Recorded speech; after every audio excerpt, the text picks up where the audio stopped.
Coming up in today's episode, we are looking at something called cancel culture. That is the fear of speaking out, speaking truly in whatever situation you find yourself in, for fear of what the repercussions would be. This is such an important episode, and it crops up personally, professionally, and in all kinds of dynamics. I am joined by a return guest, Dr. Deborah Kingston, and she is as compassionate and thoughtful and wonderfully inspiring as ever. Hope you find it so useful.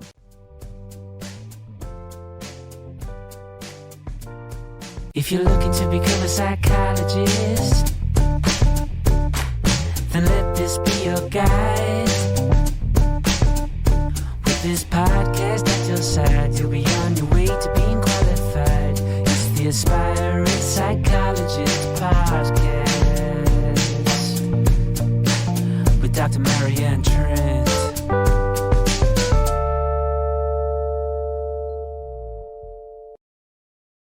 Hi, welcome along to the Aspiring Psychologist podcast. I am Dr. Marianne Trent, and I'm a qualified clinical psychologist. Now, this episode is going to be available from Christmas Day 2023, and so there will be the occasional reference to the word Christmas, but this is an episode which is good for all year round, so it won't be advertised as a Christmas episode, but it's such an important episode, and it runs through the vein of so much of what we do in our roles in mental health, but also as we might be trying to, be the voice of reason in situations, or having perhaps very different viewpoints on a variety of topics that actually sometimes it can feel like it's our duty to kind of balance or address, but that can lead to potential conflict, fallouts. And that's why I wanted to invite our guest back today, who we met previously on the podcast talking about trauma and ADHD and dyslexia. And it's Dr. Deborah Kingston. So I hope you'll find this episode really useful. I will look forward to catching up with you on the other side. Just want to welcome back to the podcast Dr. Deborah Kingston, who we first saw in July 2022.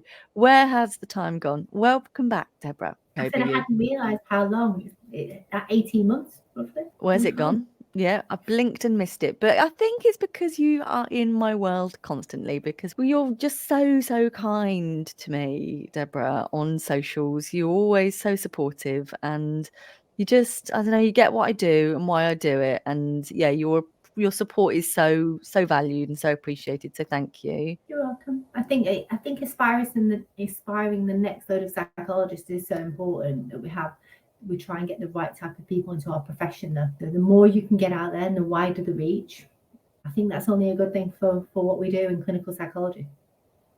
Yeah, thank you. Well, it means a great deal. So thank you. So one of the things we were speaking about recently was kind of when, as a psychologist or as an aspiring psychologist or as anyone really, that you kind of give your opinion or you kind of share your truth, and then it leads to negative reactions from people, and it can feel a bit like what they call cancel culture, really. And it can lead to a really complex array of emotions for us, can't it? Yeah, it really can. And if you think about some of the work that we might even think about doing in schools, that when we go in and we're trying to explain how there's a child with neurodiversity, and and it's been 40 years since I was really in the midst of school and being told I was too thick to learn, but actually going back in and thinking there should be way more change and way more issues. And when you start to put these things on the floor and explain what neurodiversity is and try and give a child's perspective to get meant with a defense, sometimes that cancels out what we want to say and be passionate about what we're saying, because it's just taken so wrongly, because there's a multitude of professionals out there that are kind of not wanting or willing to listen. So that's a huge one across our profession, whether it's in CAMS, whether it's in private practice, whether it's just even sometimes what we say on social media platforms around neurodivergence and neurodiversity. So even just from a personal point of view, hearing some of the comments that come out about people, like, you know, even myself when I was out recently at a dinner, you know, and I thought I was saying something quite important and for the person involved, and then she's like, oh wow, you talk way too much though, don't you? And I immediately froze and kind of thought, I need to shut up, I need to stop talking. And then I think she saw my reaction. She's like, oh, I didn't mean it bad, but you know, but you do talk too much though. Gosh, like, that's strong, isn't it? Yeah, and it was, I don't think she meant it bad, but and then I was thinking, well, you know, I've heard all these different things you've said, so I couldn't have been talking that much that I've not heard. And I just get passionate about delivering good advice, whether I'm on duty or off duty, because I don't think you can really separate the psychologist in this. Because once you know knowledge, agree. You kind of want to impart it. Yeah, especially if and you know, it's not being, you know, a dinner party psychologist to people that haven't consented, but I just often find myself in very deep conversations with people, whether that's in work or whether that's in pleasure, whether that's by the football sidelines watching my children. It's just a frequency I operate on, you know. I can do a little bit of light banter and, you know, chit chat, but that's not really the frequency that I resonate at best. And nor me, and it's the same. And I think recently as well, if you think about what's going on in Palestine and Israel, there's a lot of heated divide going on even in our country, even between us as professions, where I think the media bias and the lens that's coming out sometimes means that people just can't give an honest fear or feeling about what they're feeling. And we have got clients that are coming into clinic saying, this thing that's going on in the Middle East, I'm really worried about it, you know, and not feeling like you can say anything, you know, when things big are going on, or like it's almost like, especially on LinkedIn at the minute, you know, somebody was on there the other week saying about that if we're pro-Palestine, we must be anti-Jew. And I was thinking, actually, where is the humanity in that? You know, we've had colleagues in the EMDR world from Palestine and Israel that were once upon a time on shared training, you know, and these people were coming together to make a better trauma world in that region, who've now again been segregated. And I don't feel like we as clinicians should be able to come down on one side or the other without having a real view of humanity and what it must be like for both sides, and understand that and formulate that from a perspective. When we put emotion in because we want to take a one-sided approach, I think that's where we get shut down in this cancel culture. Like, so one of the responses I said, you know, was it's really a shame that women and children are being killed on both sides. And the person came back really blunt with me and just said, you've got it all wrong. You know, and I can't remember the word vacates my mind, what it's called when you're anti-Jew, because there is a word for it. But I am so not, you know. Anti-Semitic. Anti-Semitic, that's it. Do you want to do that little bit again? You know, my brain was, no, I'm happy. My brain was just totally dyslexic. I had a brain fart. It just wouldn't come out. But, you know, and I think it's the same in anything. You know, I grew up in a world where there was a lot of poverty and a lot of oppression in working class Scotland. And people take a generational view of what oppression is from the English, powering down on the Scots. You know, that's a very different world we're in now, but some people still hold that view, and it's really personal to them. You know, so we don't just see this in the Middle East or in, you know, fractious parts of the world. You sometimes still see some of these conflicts and divides from generational histories and really kind of bearing down. And who are we to kind of close down somebody's narrative without fully listening to it? You know? Yeah, really good points. Really good points. And I think with Christmas coming up, I think it's a really important point about how do we come together? Even look at families at Christmas. You know, sometimes there's been some divide. You know, you might have grandparents and parents and children, totally different generational stances and opinions. How do all those voices get heard? Christmas can be one of the most stressful times for families, you know, or Thanksgiving that they've just had in the States, where you want to come together to put what this perfect view on, where everybody gets on and sings from the same song sheet. And a lot of time, a lot of opinions get closed down in families, and it can feel really invalidating, those experiences and those differences. And How do people manage that if we as psychologists aren't mirroring it, even sometimes in some of the work that we're doing out on social media? Yeah, really important. And it's so easy to forget that not everybody exists in an ecosystem in their family, or, you know, even in their wider family system, that feels that they are seen as important, valid, special, you know, that they have a voice that's worth hearing.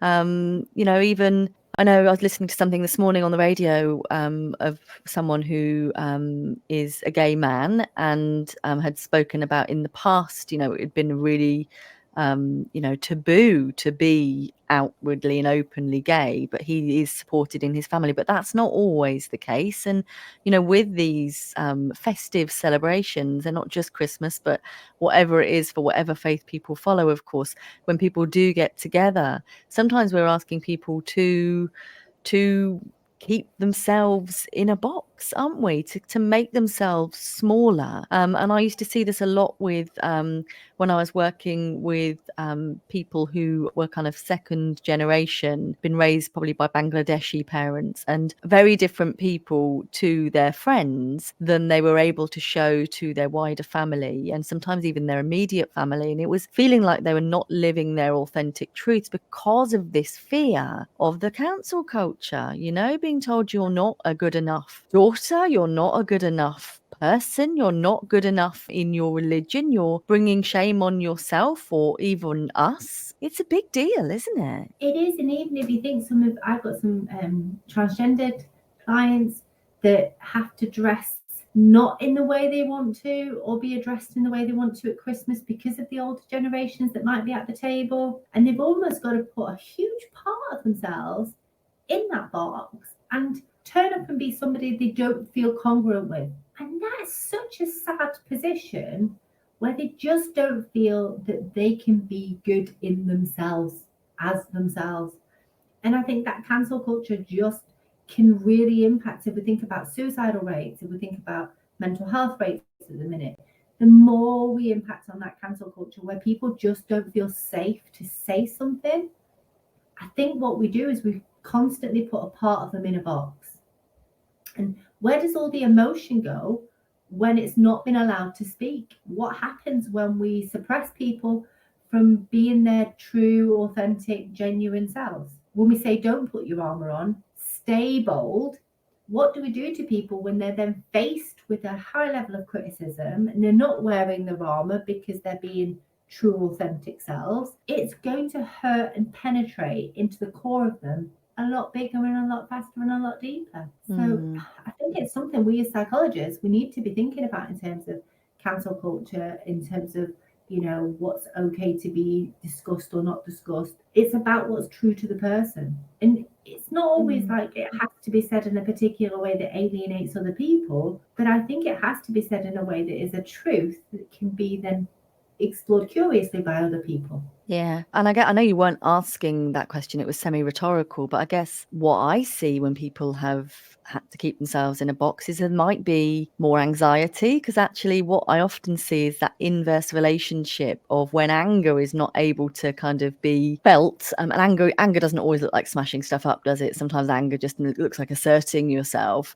You get more self-harm, you get more anxiety, and you get a dipping in self-worth. And if that goes on for a long period of time, it reduces your drive in every aspect of your life. And, you know, before too long, it feels like you haven't got people in your tribe that know you as you, and it feels very hard to find a way forwards. And it also exacerbates the sense of shame we feel about ourselves when we do comparisons with other people.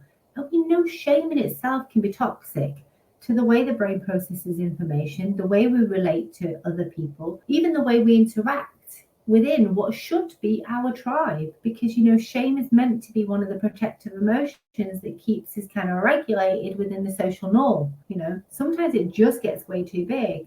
And also, if you're constantly invalidated, there's going to be a huge depth of sadness that nobody's seeing in. There's no connection. You know, and sometimes that depth of sadness is totally misunderstood, because what people see is its best buddy, anger, coming along to say, this isn't fair, hear me, And the more anger gets involved, the less people get heard.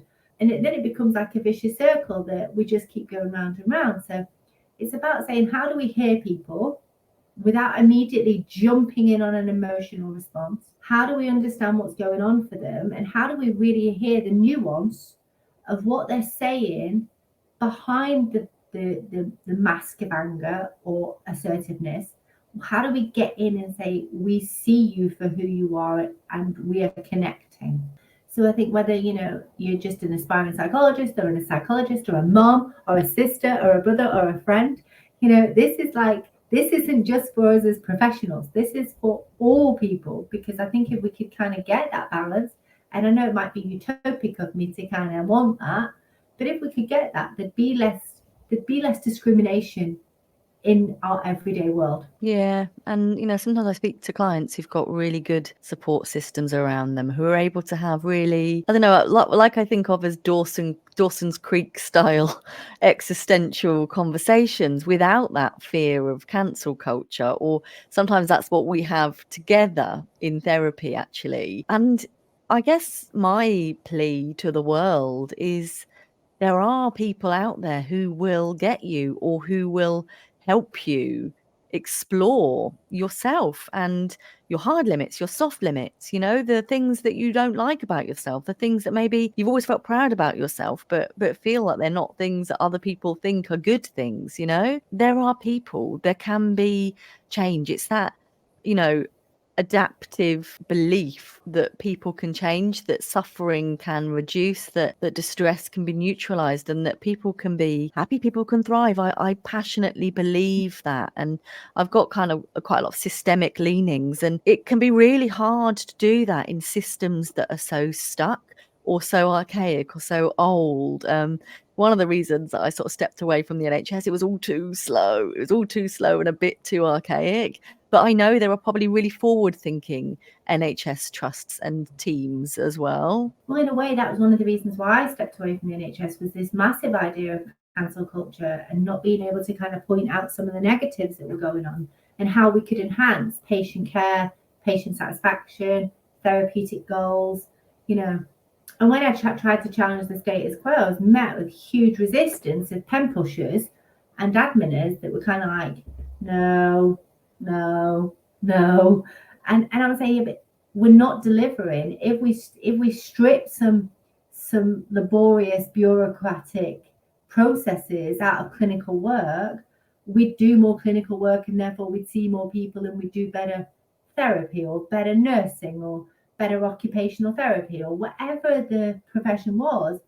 If we strip away a huge facet that's not actually clinical in process, we'd get better work done. And if also we strip out the millions of layers of management that want to suppress you, we'd also have got more done. So, especially having managers that weren't psychologists, felt like your role should be because of your pay banding, wasn't because of your intellect or your clinical skill like they would do a medical doctor. All of a sudden we were pigeoned as very different to medical doctors, in the fact that we weren't seen as good enough as them. We weren't seen as bringing the big offerings of a medical doctor, but yet we could transform somebody's life just as well, if not better, than a medical doctor, because we see the whole person. Now, we can't treat a broken leg, but we can treat the trauma that goes with the broken leg that might stop the leg from healing under the orthopedic consultant. So there's stuff we can do, and we should know our place. And I think sometimes cancel culture comes in when people feel threatened that you might know a little bit more, you might be trying to change a system, that the equilibrium is set as broke. And you just may want to say, do you know what, let's change that equilibrium to something that might be working.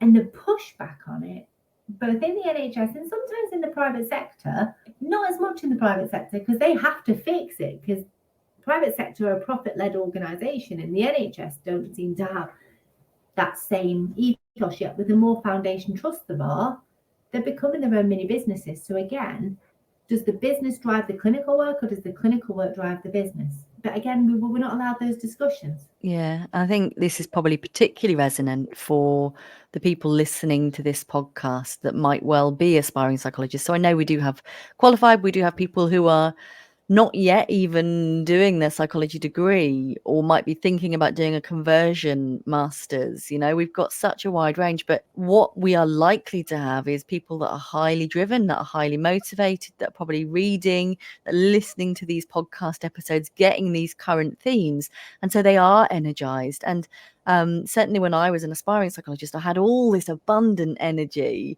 and drive for change. And this is why my supervisors are saying, God, we love having assistants, we love having trainees, because you've got all this energy, you've got all these ideas, but it can lead to burnout if you're not able to actually put that in place. So I guess this is my little shout out to our audience who are thinking, yes, this describes me, but I'm not able to make those changes. And you do risk burning out. You risk just not voicing your ideas because you think, well, what's the point? No difference will happen. And that's the thing. I think when people are looking at why psychologists leaving the NHS, nobody really wants to hear the answer. You want it to, and even in private practice, if you think about cancel culture in private practice is huge, especially where I am.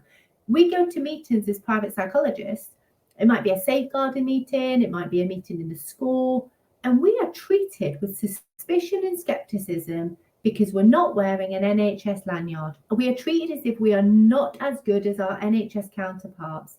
Yet we know the level of CPD I do is phenomenal. I've got 3 supervisors. I had no supervision in the NHS. I had to pay for it privately. I have all this stuff. But when we go to these meetings, our clinical opinion is cancelled because we don't wear an NHS lanyard.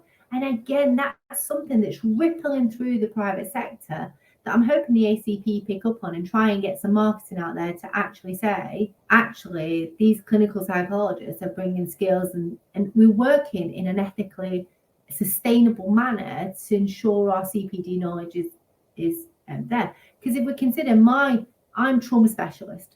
All I do is trauma every day long. I'm an EMDR consultant. I'm really passionate about trauma, yet I went into a meeting in an inpatient facility with a consultant clinical psychologist who hadn't done any training on the ICD-11's complex trauma diagnosis. Now, bearing in mind, I went in 2018 to the BPS in the January for that training of what was coming, how it was going to inform practice. I go to this meeting in 2022 and they still are talking about the ICD-10 and trying to label the client that was clearly complex trauma from adult, no childhood, as potentially personality disordered because the person was challenging in the interpersonal dynamic. When I laid out the formulation, I was just closed down as private. So again, even when we bring the skills and knowledge that we get from the BPS or the ACP and the skills and training we've done from CPD, currently in the UK, there is a real big divide between private work and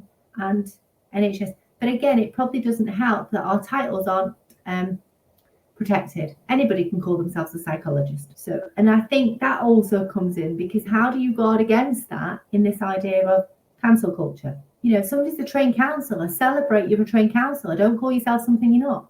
If you're a trained psychotherapist, call yourself a trained psychotherapist. Go with what your training and your competencies say we're keen to do. But I think that also has an impact, especially if you're an aspiring psychologist.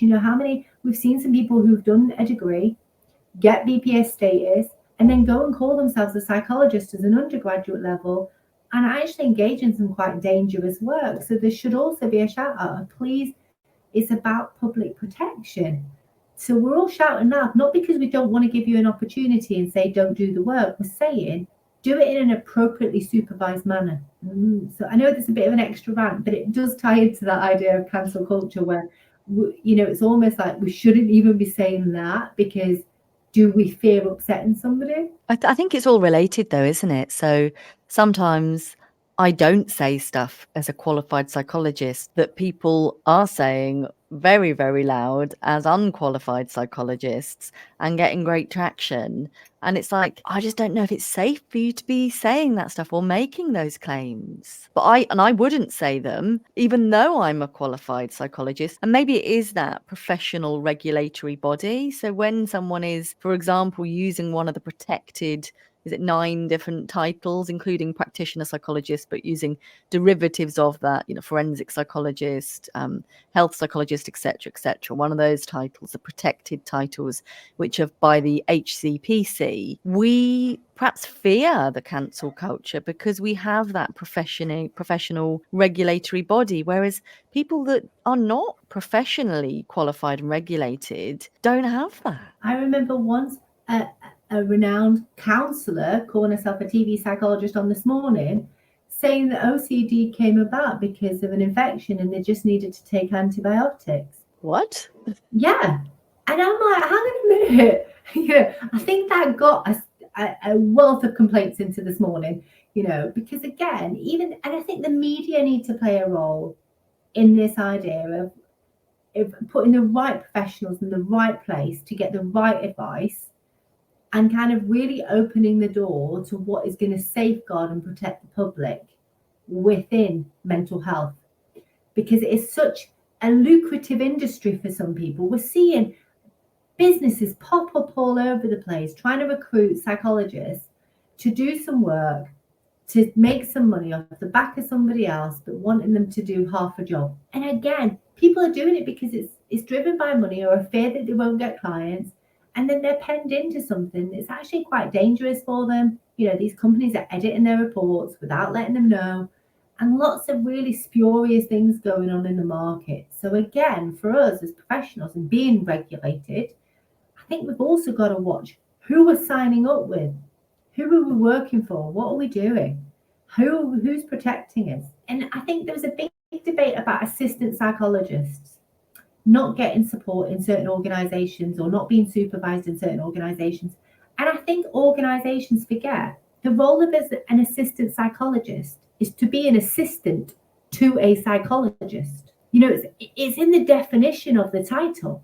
So you can't employ an assistant psychologist without having a psychologist for them to assist. So these private organizations that want to put on their registration for commission, and we've got an assistant psychologist, we're doing all these psychometrics, we're doing X, Y, and Z, but they can't. That assistant psychologist has no safeguarding. They're not protected because they don't have a psychologist to which to monitor, mentor, and supervise them in the role. So I think it's huge for what we're looking at, the industries, what we're looking at, not only for those professionals, but for organizations. Kind of need to be educated in what an assistant psychologist is or why we've got the layers in our training system. As somebody coming out from a graduate degree, psychology is the best field in the world for me to go study because I'm so passionate about it. So, but we want to be celebrating the roles a lot more and not putting people in jeopardy and under risk. Totally tangent. Yeah, I agree. No, it's all relevant, is it? It's all related, and I think even in NHS jobs now, it's not just private industry. Assistant psychologist posts or what's called senior assistant psychologist posts going out at band 5. They're really looking for someone to be able to run a service often. And that's just not, as you say, it's just not the function of an assistant psychologist. It's not safe. It's not ethical. And I think that's important. But once upon a time, all assistant psychologists were paid at band 5. We were valued for the work coming off the back of a degree that was really, really hard. And, like a nursing degree is the same length of time as a psychology degree. They can go straight into paid work, and build up their layers in the NHS. We have to only sit at assistant psychologists, and I think you should be paid your worth for what knowledge you're bringing. You have to be paid and monitored by a supervisor, because if you don't have that, what skills and experience are you actually teaching the assistant psychologist? But again, this is management in the NHS, and they're not, and we're almost cancelled out of our opinion because they think we're trying to safeguard a particular job when they're trying to deal with the dynamics of cost funding. So I understand where the dynamic comes from, but at the same point, you've got to do things clinically viable. I would say that a band 5 assistant feels like a hen's tooth, it feels like a rare thing to see and to find. It is now. They tend to be 4, yeah. Yeah, even in this area, when I was an assistant, it was band 5. Both my posts were band 5.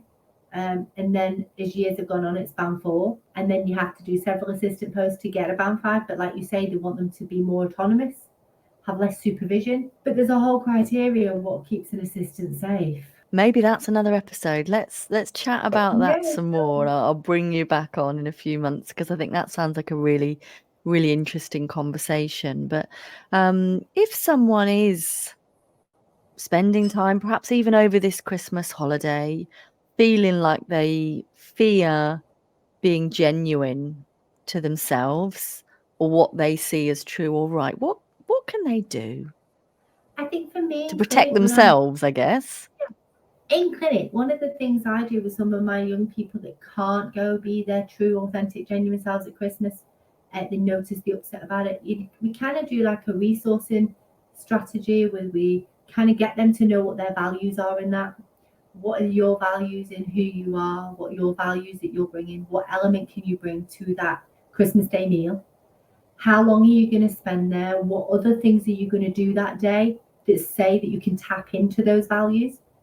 That where you might not be able to, and it's not fair that you're not able to. But what we don't want to do is create too much conflict with other people. So it is very challenging. In a way, if this is still being recorded as it is, that frozen expression that you see with Dr. Marianne Trent, if we could have done that and role played that, that's a lot of the faces that people get when they sit around the table and they can't be their authentic self, that they freeze out, they zone out, they can't connect, they don't know what to do. And sometimes that's when they're faced with that, it's really, really difficult. Because if you were sat around the Christmas table and somebody did Deborah, that to you, it'd be really hard. We had a problem with, I wasn't there. My internet kicked me out. When you read it, when you hear it back, I did a lovely little thing about your frozen face is sometimes what we get when people freeze you out around the table when you can't be your authentic self. And could you imagine how that would feel if you were talking in that dialogue with somebody that's not actually there? So I did a little thing just in case, just because I could see the timer going, and I thought, I'm going to do something. I'm delighted you were still there, because I thought that the whole platform had gone down, and I thought it had lost all our recording so far. And I was like, but it's been really good. So I'm back, everybody. So I'm back. I did pause, but then I thought, oh, I could use this to what I was saying about how people deal with that idea of going and not being able to be your true authentic self. Because really what you're looking at is that idea that somebody's not fully with you, you know, and actually just being a part of yourself in that session, in that around that Christmas dinner table or around a festive meal, where you know people can't hear you in the way you need them to. So you're listening to that. She's not a beginner at this, is she, folks? She's she's a pro. I love that. Thank you. Was I doing something really unattractive in my mid-pause game? No, you just looked slightly sad. So I thought it just captured you, and I thought that's perfect. I said, if we'd set that up, that you could have done that, then that's what people are faced with around Christmas table. Oh, sometimes, absolutely beautiful. Absolutely beautiful. I hope that you are going to be surrounded this Christmas and this New Year with people that make you feel really good, Deborah. Oh, I am. And I've got my grandson who's coming, who is just turned 1, and my daughter and son-in-law, and it's just our little family for Christmas. Because then anybody can say anything and be anything. And then I'm off to Scotland for New Year, which is my spiritual home. I'm going to the north of Scotland to be with friends who make me really, really happy. And then I get to celebrate with my own family for my nephew's 21st, straight after the New Year. And then it's back into a busy clinic. Oh, well, it sounds marvellous. And thank you so much for sharing your wonderful view on all of this, compassionate and balanced, and just a really safe space as ever. Wishing you and your family and all of our listeners, of course, a really peaceful December into January, whatever that looks like for them, whether that looks like Christmas or whether it just looks like a bit of time off from the hustle to kind of decompress and, you know, hopefully be the best you can be. I think it just should be a time, forget that it's Christmas, we have multi-faiths in our profession. It should just be a time where we connect with loved ones where possible, and where not possible, we connect with other people that are like family that may not be blood, that allow us to feel like we're connected. Because being alone at any time of the year, except in the depth of the winter, is much, much harder. So I think it's just about being connected and looking after yourself. Thank you so much. What lovely, lovely advice to end on. Thank you for your time. And yeah, we'll get you back on to really kind of take a look at what an optimum gold standard assistant psychologist role should and could look like. So you and I can both perhaps have a little bit of a play in the background. And perhaps this is an example for people to even anonymously share stuff about stuff that doesn't feel that safe. Or, the other way around, if you've got stuff that you feel is really going well for you as an assistant, do send that in to me. And Deborah and I can take a look at that and kind of weave that into the episode as well. So wishing you a wonderful Christmas and New Year. And thank you very much for your time, Deborah. You're welcome. Welcome back along. Gosh, how absolutely wonderful to speak about all of these things with Deborah. I'm recording this straight after I saw her. And so I'm hoping that the slight internet glitch I had meant that all of the content was recorded and is going to work. But we're going to leave that little bit of glitch in for you so that you can see that, we're all right with not being perfectionistic. If you are listening to this on Christmas Day, then wishing you a wonderful Christmas day and Christmas period. But of course, you might be listening to it on Christmas Day and not celebrate Christmas, and that is okay too. But wherever you are in the world, I hope that you are feeling safe. I hope that you are warm, and I hope that you are being kind to yourself. Thank you so much for being part of my world. If you'd like to come and follow me on socials, please do. I'm Dr. Marianne Trent everywhere. If you are watching on YouTube, please do like and subscribe and share this content with people that you think might find it helpful. Come along to the Aspiring Psychologist community group on Facebook. Thank you for being such an important part of my world, giving me a reason to record podcast episodes all year long. I look forward to bringing you more brilliant, fresh content. Please do feel free to pitch your podcast episodes to me. Thank you for being such loyal listeners and watchers. And I will see you very soon. The next episode will be along 6 a.m. on Monday. Take care.